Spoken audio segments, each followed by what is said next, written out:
Bienvenidos a un video más de Ángeles en la Oscuridad, un espacio creado para darle voz a tus historias, relatos y leyendas.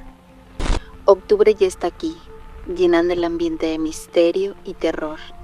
Las calles lluviosas, los establecimientos comerciales y nuestros domicilios se llenan de luces, calabazas y figuras espectrales, haciéndonos sentir la magia de octubre. Disfruta de los disfraces y los dulces, con el terror de Ángeles en la Oscuridad.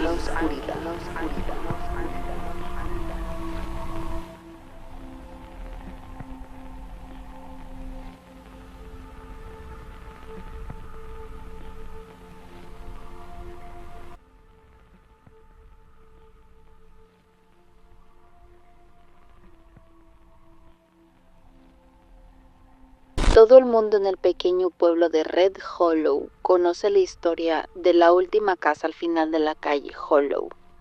La llaman la Casa del Silencio. Se cuenta que cada Halloween, justo a medianoche, la casa se despierta. No con fantasmas comunes, ni con zombies, ni con brujas, sino con ecos de los pecados de quien cruzan su umbral. La leyenda dice que la casa no mata, te borra, te arranca de la memoria de los vivos, te consume lentamente como si nunca hubieras existido. Y aún así, cada año, algún idiota trata de entrar. Era 31 de octubre, la niebla bajaba como un manto gris sobre Red Hollow y las decoraciones de Halloween colgaban flácidas por la humedad. Linternas de calabazas encendidas, telarañas falsas y niños disfrazados corriendo de casa en casa. En una esquina del pueblo, 4 adolescentes se reunían: Eric, Sofía, Lucas y Mara. Este año alguien tiene que entrar de verdad, dijo Eric con una linterna bajo el mentón, tratando de parecer espeluznante. ¿A la casa del final, la embrujada?, preguntó Sophie con una ceja arqueada. ¿O qué? ¿Van a decir que también creen en la leyenda?, insistió Eric. Vamos, somos adultos. Es solo una casa vieja. Lucas dudaba. Mara estaba callada, observando algo en su celular, una foto antigua en blanco y negro de la casa, con un rostro borroso en una de las ventanas. Dicen que si tocas la puerta a medianoche, la casa te abre, pero una vez que entras, no vuelves a salir siendo el mismo, dijo Mara sin levantar la vista. ¿Y eso qué significa?, preguntó Lucas. Ella solo alzó la mirada. Que cuando sales ya no eres tú, o peor, nadie te recuerda. La risa de Eric rompió la tensión. Perfecto. Esta noche lo comprobaremos. Los 4 se colocaron de pie, se pusieron sus máscaras y tomaron camino al final de la calle Hollow. Al llegar, la imagen era imponente. La casa estaba exactamente como lo describían, desvencijada, de madera podrida, cubierta de hiedra negra y sin señal de vida. Nadie vivía allí desde hace décadas. No había electricidad, no había ventanas intactas, pero sí había una puerta roja sin picaporte. Eran las 11:59 p.m. Eric golpeó la puerta. Nada. Golpeó de nuevo 3 veces. Y entonces la puerta se abrió sola, con un rechinido prolongado. ¿Vieron eso? Es solo el viento, dijo Eric, pero su voz temblaba apenas. Los 4 cruzaron el umbral. Apenas lo hicieron, La puerta se cerró con un golpe que retumbó como una explosión. La linterna de Sophie parpadeó. ¿Alguien no sintió eso?, preguntó Lucas. Su voz era un susurro. La casa no tenía polvo a pesar de los años.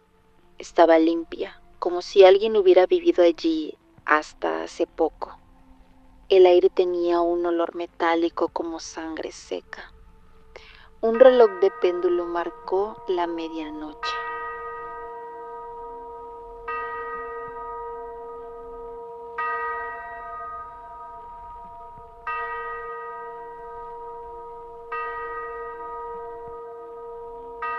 El séptimo campanazo. Sophie gritó. Mara se volvió, pero Sophie ya no estaba. Donde antes había una chica de pie, ahora no había nadie. ¡Sophie!, gritaba Mara. El reloj marcó la 12ª campanada, y entonces ninguno recordaba quién era Sophie. ¿Cuántos entramos?, preguntó Lucas. 3, ¿no?, dijo Mara. Eric frunció el ceño. ¿Estás segura? Mara negó. Había algo que no cuadraba, pero no podía decir qué. Una sensación de pérdida, como si algo importante se había desvanecido. Recorrieron el pasillo. Había retratos colgados, caras borrosas, cuerpos en sombras, figuras humanas deformes. Algunos cuadros estaban vacíos. Al fondo del pasillo había una puerta. Lucas abrió y encontró un dormitorio infantil con una cuna. En la pared había marcas, rayas contando días, como si alguien hubiera estado encerrado allí. Dentro de la cuna, un espejo, pero no reflejaba la habitación, reflejaba otro lugar. Un salón lleno de gente gritando, todos con expresiones de horror, y en medio, una figura alta con un saco negro y rostro cubierto por vendas. Alguien los observaba desde el otro lado del espejo. De repente, Lucas fue absorbido por el cristal. Mara gritó. Eric parpadeó. ¿Por qué estás gritando? Lucas desapareció. ¿Quién es Lucas? Mara lo miró horrorizada. Éramos 4, quedamos 2. Pero Eric solo negó. No sé de qué hablas, solo vinimos tú y yo. Mara entendió entonces. La casa se los estaba llevando, no físicamente, sino arrancándolos de la existencia. No solo morían, dejaban de ser recordados. Eric comenzó a sangrar por la nariz. Me siento raro, como si no pudiera recordar mi cara. Mara lo tomó del brazo desesperada. Tenemos que salir, ahora. Corrieron escaleras abajo, pero la casa ya no era la misma. Cada puerta conducía al mismo lugar, el pasillo de los retratos. Y ahora había 2 cuadros nuevos con rostros desenfocados. Uno parecía tener cabello largo y rizado. El otro tenía gafas. Son ellos, susurró Mara. Eric miró hacia un espejo cercano. No me veo, no tengo reflejo. Mara intentó recordar el nombre de su madre, de su casa, de su infancia. Nada. Todo se borraba lentamente, y entonces Eric gritó y cayó de rodillas. Un momento después, ya no estaba. Mara cayó al suelo sollozando. Estaba sola, o eso creía. La casa susurraba, murmullos por las paredes como si cientos de voces hablaran al mismo tiempo. Una voz, más clara que las demás, emergió. ¿Cuál es tu nombre? Mara, respondió apenas audiblemente. ¿Estás segura? Ella dudó. Las luces parpadearon. En las paredes comenzaron a dibujarse nombres con sangre. Todos eran diferentes, pero todos estaban tachados, menos uno, el suyo. Corrió, golpeó la puerta de entrada, no se abría, y entonces recordó algo que su abuela decía cuando era niña. Si algún día te enfrentas a una sombra que te quiere borrar, recuérdate a ti misma en voz alta. Grita tu historia, tu verdad, así nadie podrá borrarla. Mara se puso de pie, respondió hondo y gritó. Me llamo Mara Elena Rodríguez. Tengo 17 años. Vivo en Red Hollow. Entré aquí con mis amigos, Sophie, Lucas y Eric. No estoy loca y lo recuerdo. El suelo tembló. La casa rugió como una bestia herida. La puerta se abrió. Mara corrió, salió de la casa y cayó al césped mojado, respirando como si nunca antes lo hubiera hecho. Se giró. La casa había desaparecido. No había ruinas, solo un terreno baldío, y frente a ella, una patrulla de policía se detuvo. ¿Estás bien? ¿Qué haces aquí, niña? Este lugar ha estado vacío desde hace 40 años, dijo el oficial. Ella solo respondió, tengo que encontrar a mis amigos. Pero el oficial negó. ¿Qué amigos? Mara sintió que algo dentro de ella se rompió, pero luchó por recordarlos. Años después, cada Halloween, alguien dejó una flor frente al terreno vacío de la calle Hollow. Nadie sabe quién es. Nadie recuerda que hubo allí. Pero si observas una vieja foto en la biblioteca del pueblo verás una casa. Y en una de las ventanas, una chica gritando.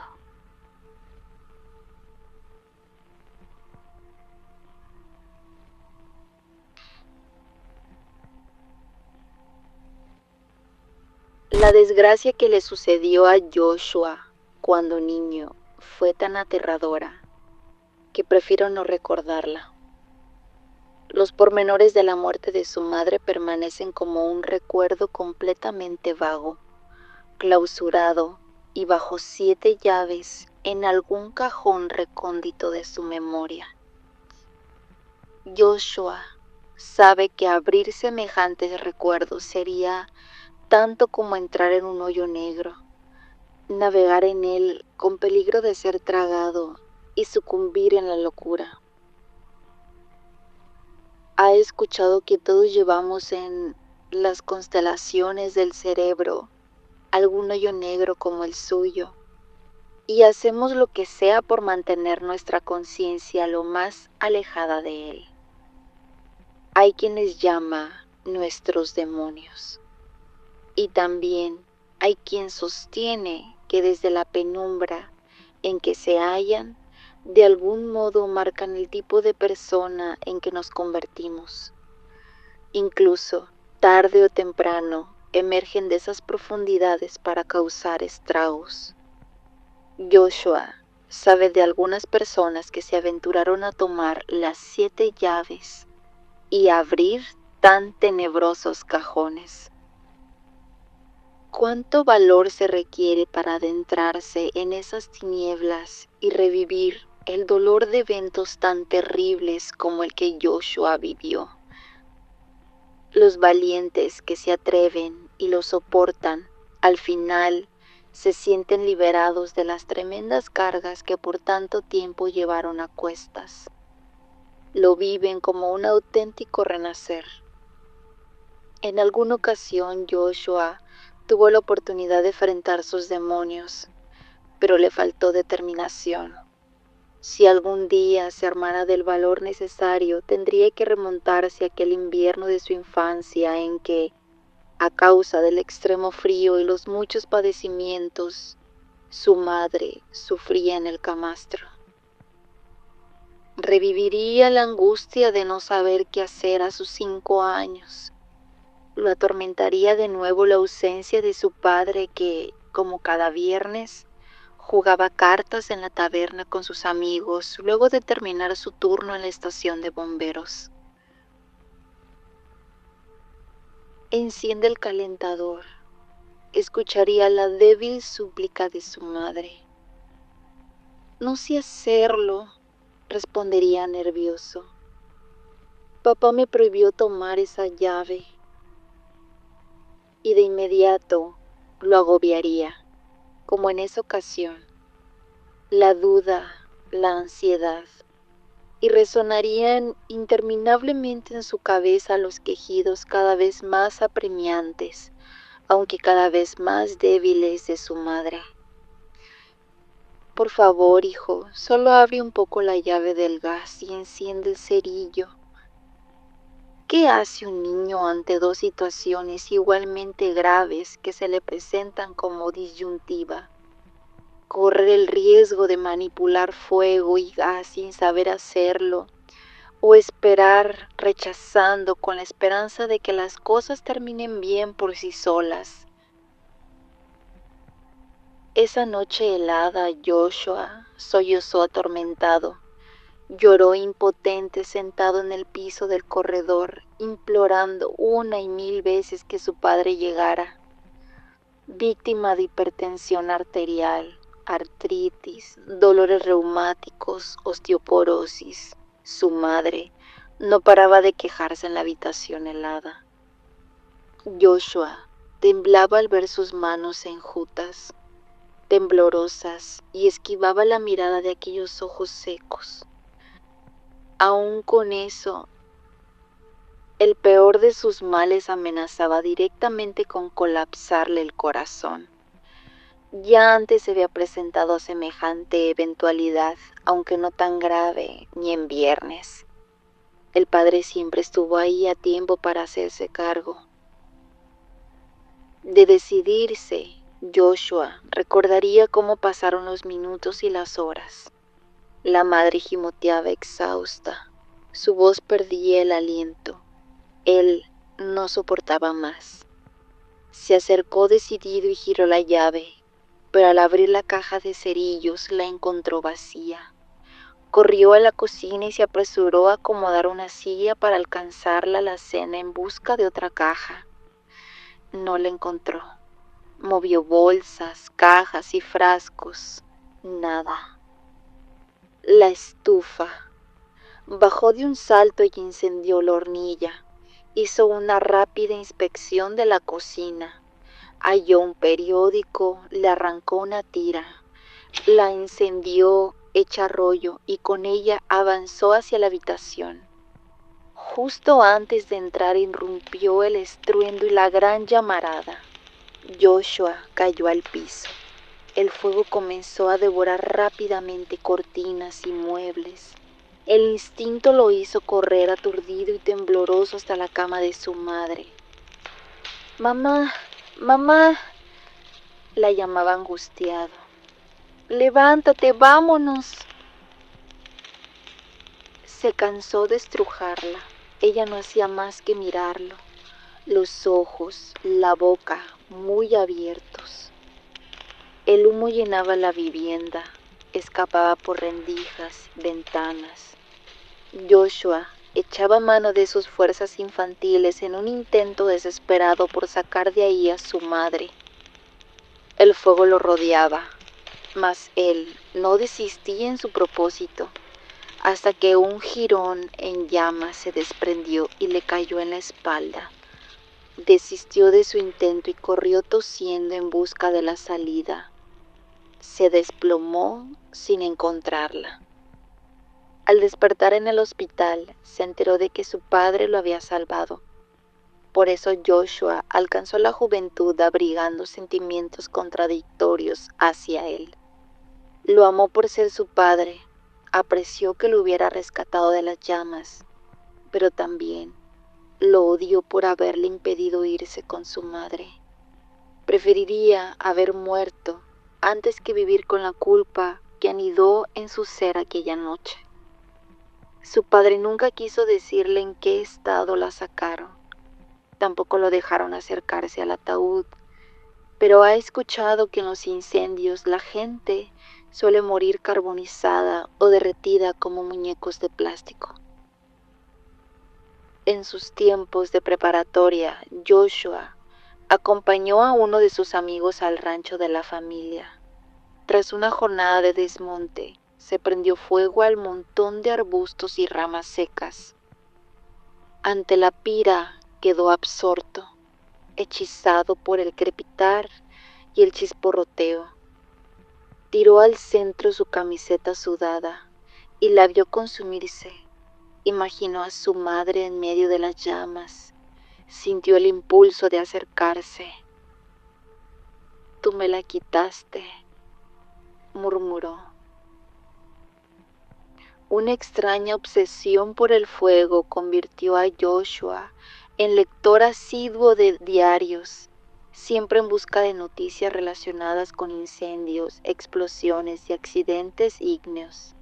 En el verano solía leer y releer las notas sobre incendios forestales, las miles de hectáreas consumidas y el pobre resultado de los esfuerzos humanos. A ese tipo de lecturas dedicaba la mayor parte de su tiempo. En la biblioteca leyó El mito de Prometeo y quedó impresionado por la osadía de este que, siendo un semidios, tuvo el valor de entrar en el Olimpo y robar el fuego al mismísimo Zeus con tal de entregarlo a los hombres. No le importó ser castigado y padecer atado a una piedra donde un águila le comió el hígado cada día. En otros libros Joshua indagó de qué manera ardieron Troya, la biblioteca de Alejandría y la Roma de Nerón. Pronto ganó fama de experto en el tema, tanto que en la preparatoria lo apodaron el Señor Fuego. En cierto verano fue de excursión con sus amigos a la montaña. Una vez montado en el campamento, la algarabía lo fastidió. Dejó al grupo, caminó hasta un lugar apartado y reunió las ramas suficientes para una fogata. Tal como se recomienda, rodeó el área con piedras. Batalló durante algunos minutos con el encendedor al que se había agotado el gas. Con la sola chispa insistió hasta conseguir una llama lánguida a la que enseguida protegió del viento. Por fin, la fogata ardió satisfaciendo largamente el ánimo contemplativo de Joshua. Una hora después, el poder atronador de las llamas minguó paulatinamente hasta tornarse silencio en las brasas que se mantuvieron rojas durante horas. Y cuando casi se extinguía la última, Joshua quitó una piedra del rodete. El viento leve avivó por un instante la minúscula brasa, apenas lo suficiente para encender la punta de un zacate.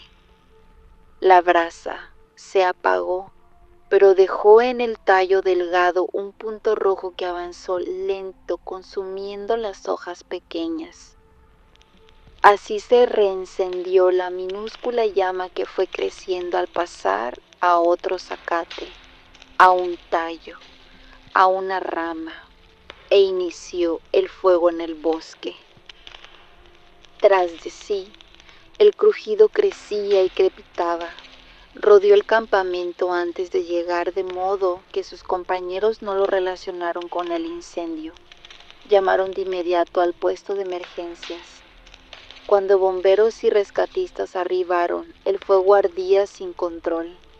Tras la línea amarilla, a Joshua lo estremecía la ansiedad, una ansiedad inusitada, pues en ello latía el pavor al fuego. Y yo, con el pavor, la admiración, el deseo de contemplar tanto esplendor, tanto poder. Lo poseyó un deseo irresistible de ir a él, de sentir tan cerca como le fuera posible el mismo color que abrazó a su madre.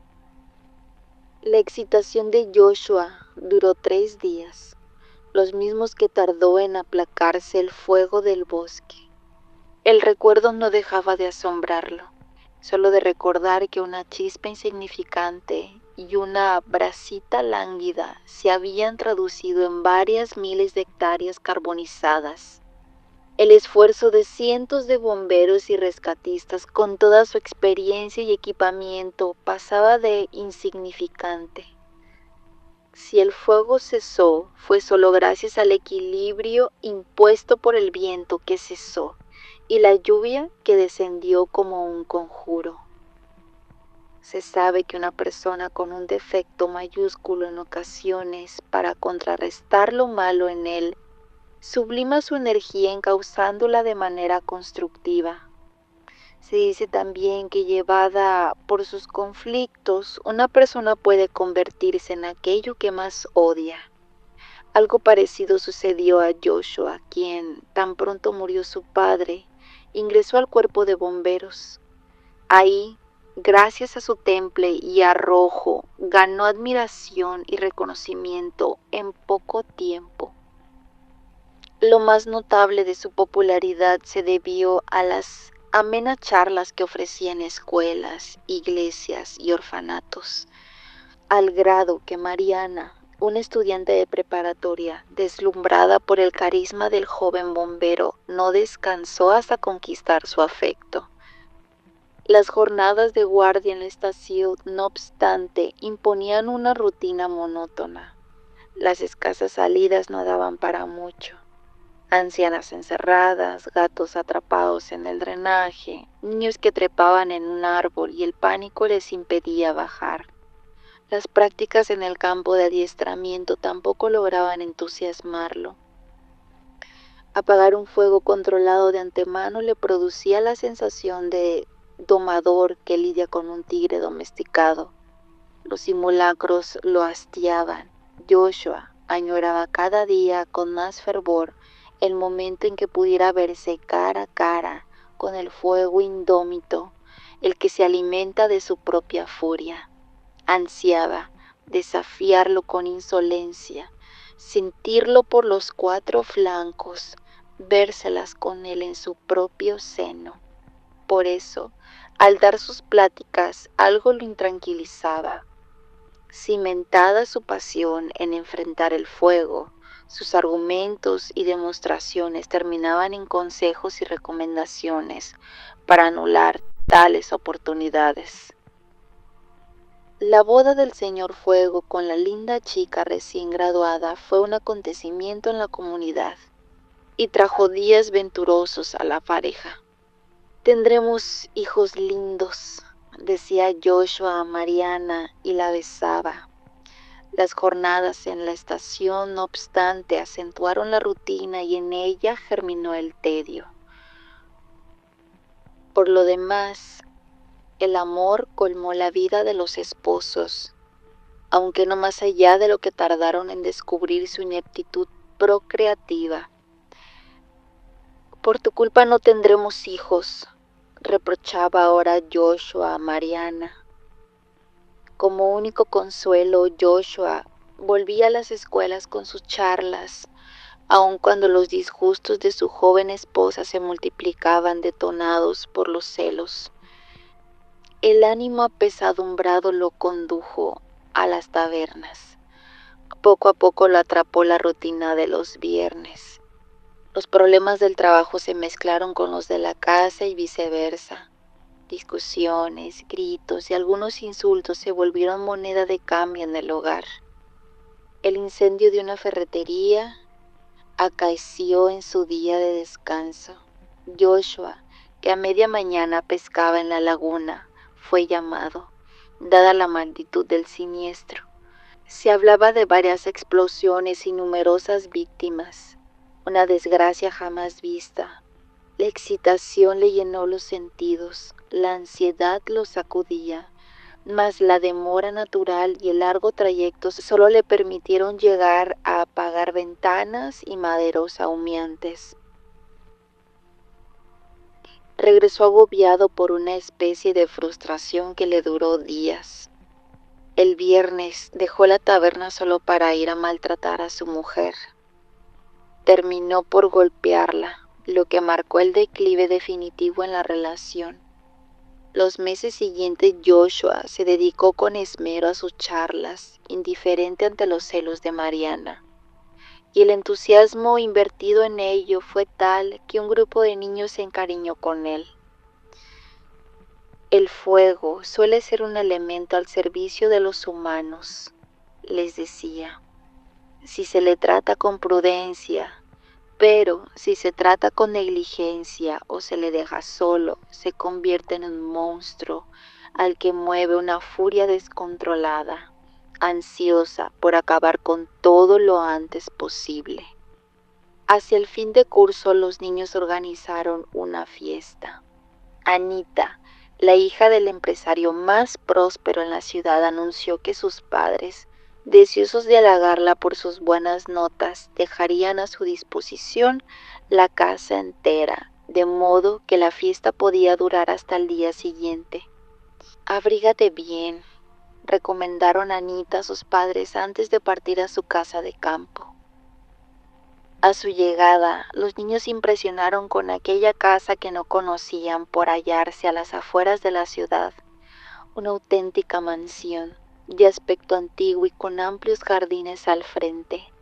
La construcción de gruesas paredes y pesados herrajes en ventanas y puertas ostentaba una gran fachada y numerosas habitaciones por ambos lados. Así que algunos comenzaron a bromear.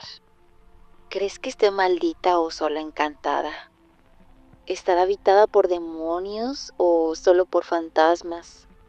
Las bromas terminaron augurando que algo terrible sucedería esa noche y que probablemente todos morirían. A tono con sus bromas, un vientecillo helado rechiflaba travieso por aquí y por allá antes de convertirse en un chiflón violento y amenazador que iba y venía. Entretanto, en casa, Joshua pasaba malos momentos con su esposa. El fastidio había colmado sus vidas y arruinado su relación. Esta vez, las acusaciones fueron más allá de todo límite. Se lanzaron insultos que los hirieron como nunca.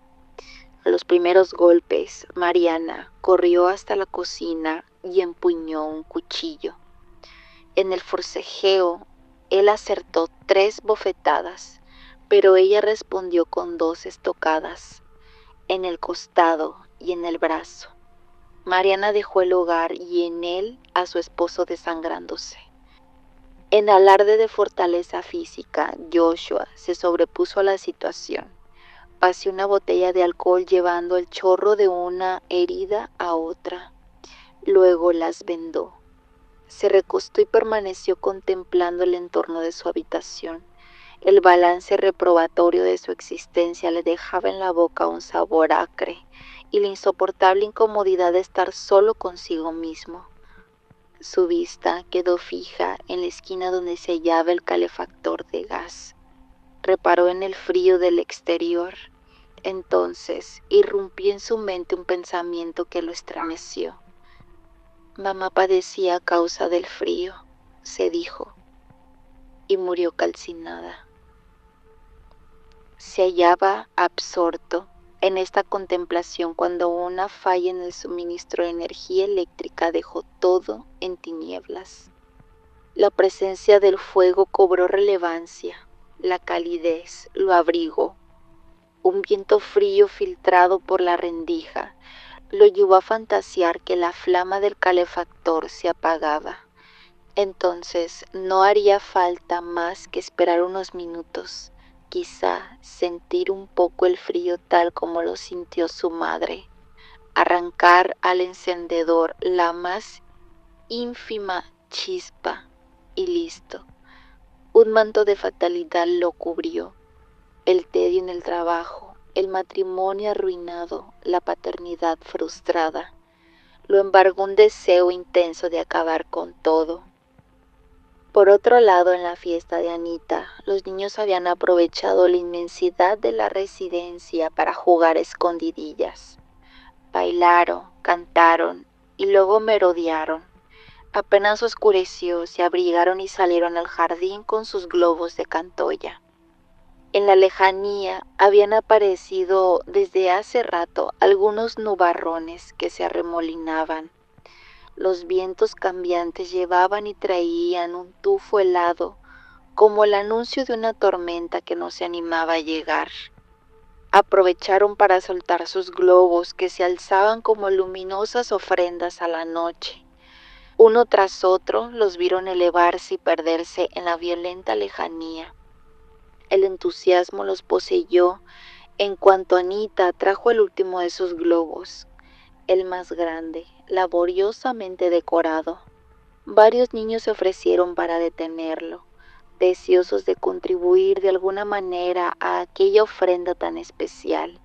Anita lo encendió, lo soltaron y se elevó unos metros, pero debido al peso quedó meciéndose a una escasa altura. Algunos niños saltaban tratando de bajarlo. La esfera ascendía un poco, luego se detenía, bajaba y permanecía meciéndose. La impaciencia hizo a los niños dejar aquel globo perezoso y regresar al interior de la casa. Ahora no deseaban otra cosa que divertirse en la sala de juegos. Los tres invitados subieron las escaleras del lobby. Tras la anfitriona recorrieron apresurados el largo pasillo de la planta alta. Anita abrió la puerta del fondo. Mientras tanto, Joshua, el ánimo latía en la fatalidad, se dirigió a la estancia de bomberos con el suplicio a cuestas. Quizá las bromas y algunas emergencias lo hicieran olvidar del mal momento. Quizá las bromas y alguna emergencia lo hicieran olvidar el mal momento. Se encontró con la novedad de que el comandante había faltado por prescripción médica. El chacoteo con que sus compañeros capoteaban la rutina los ayudó a relajarse. «Voy por cigarros», anunció uno de ellos. «Te acompaño para traer empanadas», lo secundó otro más. Joshua mataba el tiempo leyendo entre líneas un libro. Sus compañeros prefirieron jugar cartas. Entretanto, los niños disfrutaban ensimismados y distraídos con tantos juguetes que Anita tenía en su sala de juegos. A ello se debió que no advirtieron lo sucedido afuera con el globo de Cantoya abandonado. Tampoco la escasa certidumbre advirtió cuando el artefacto se elevó y, llevado por las ráfagas del viento, voló hasta la ventana abierta de una de las habitaciones. Se atoró en los herrajes, pero las corrientes encontradas lo liberaron y empujaron al interior. Cuando la mucama se asomó desde el ala contraria, el cuarto ardía y el fuego había llegado al pasillo. Corrió asustada. Avisó primero a la otra mucama, luego a la cocinera y al jardinero. En el lobby, los cuatro intercambiaban miradas de susto y no atinaban a tomar una acción. La cocinera intentó usar el teléfono. Las llamas habían quemado el cable que bajaba por el techo. La petición de auxilio llegó a la estación de bomberos gracias a un vecino. En ausencia de sus compañeros, Joshua y otros dos bomberos se ataviaron en sus indumentarias, abordaron el camión y acudieron al llamado. Un bombero se dedicó a inspeccionar el edificio, el otro a preparar la manguera.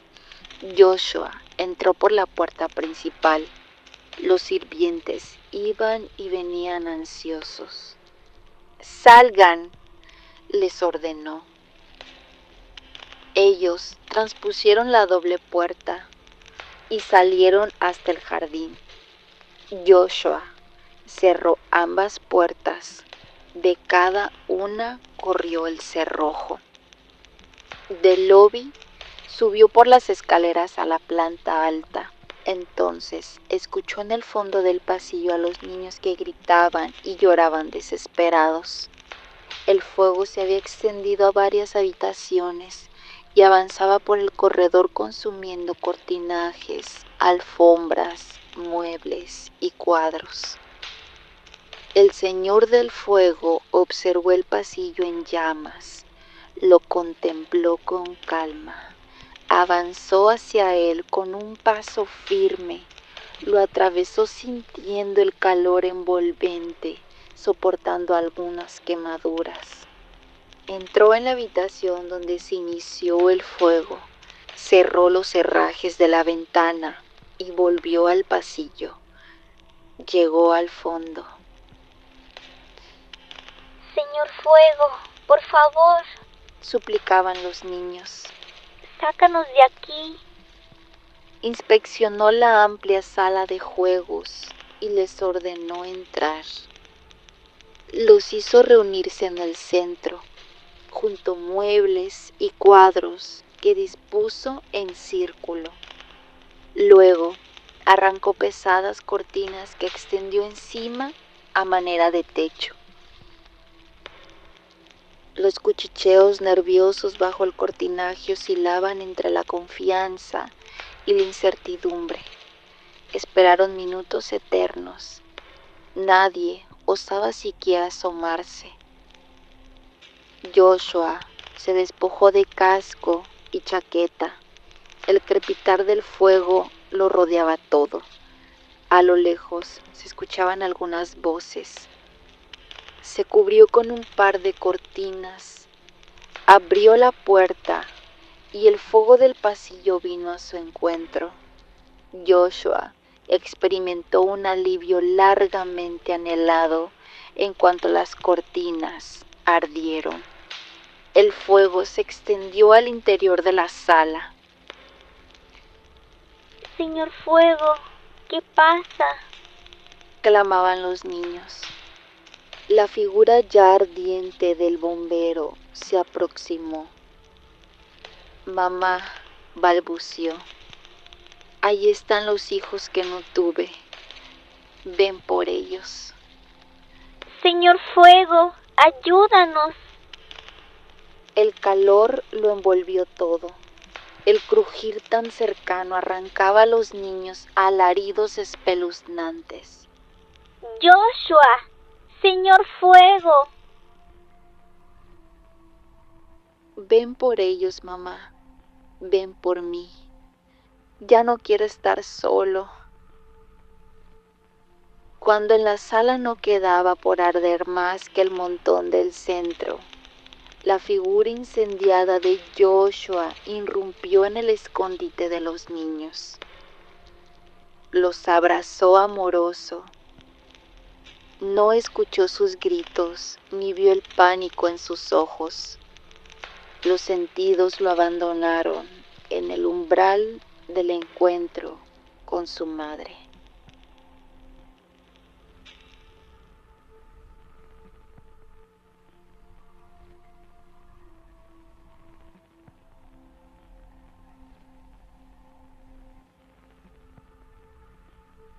Mil gracias por llegar hasta aquí.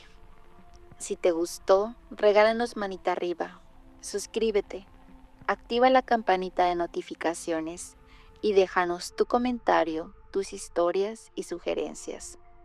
No olvides compartir este video a más ángeles que amen el terror. Síguenos en Instagram, Facebook y ahora también en TikTok. No te pierdas nuestro próximo capítulo. Con él celebraremos nuestro primer año compartiendo terror y misterio con todos ustedes. Sigan disfrutando de octubre y nos vemos en nuestra próxima entrega. con más terror de Ángeles en la oscuridad.